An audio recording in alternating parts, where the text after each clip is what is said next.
क्योंकि भाजपा शासन में जो व्यापक करप्शन हुआ, भ्रष्टाचार हुआ और हो रहा है, उसके विरोध में अपनी आवाज को हम लोग रखना चाहते हैं। प्रदेश की सरकार और आदरणीय मुख्यमंत्री जी को लिखित में कहा था कि उन्होंने और हमने सबने मिलकर वसुंधरा जी के ऊपर तमाम बहुत सारे आरोप जड़े थे।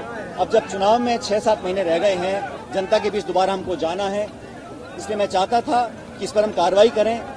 पत्र लिखने के बाद, 2-2 बार याद दिलाने के बाद भी जब कार्रवाई नहीं हुई तो मैंने कई पत्र लिखे मुख्यमंत्री जी को।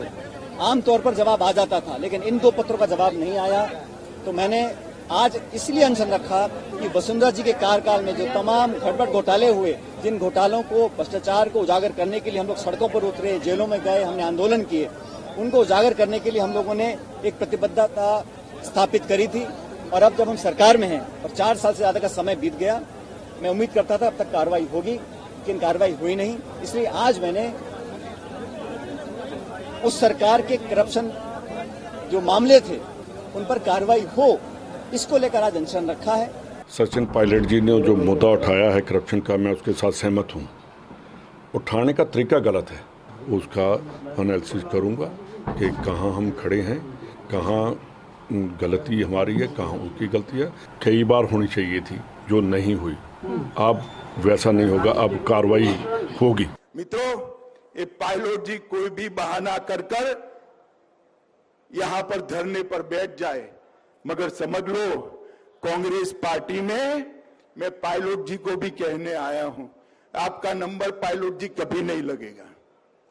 क्योंकि मैंने कहा उस तरह से कांग्रेस के खजाने में कंट्रीब्यूशन आपका कम है, आप कर नहीं सकते हो। गहलोत जी ने राजस्थान की जनता को, राजस्थान की सरकार को भ्रष्टाचार का अड्डा बनाकर लूटने का काम किया है। गहलोत जी लड़ रहे हैं, उतरना नहीं चाहता। पायलट जी कहते हैं मैं बनना चाहता हूं। भैया काहे को लड़ रहे हो? सरकार तो भारतीय जनता पार्टी की बननी है। अरे पायलट जी, आप कितना भी करो आपका नंबर नहीं आएगा।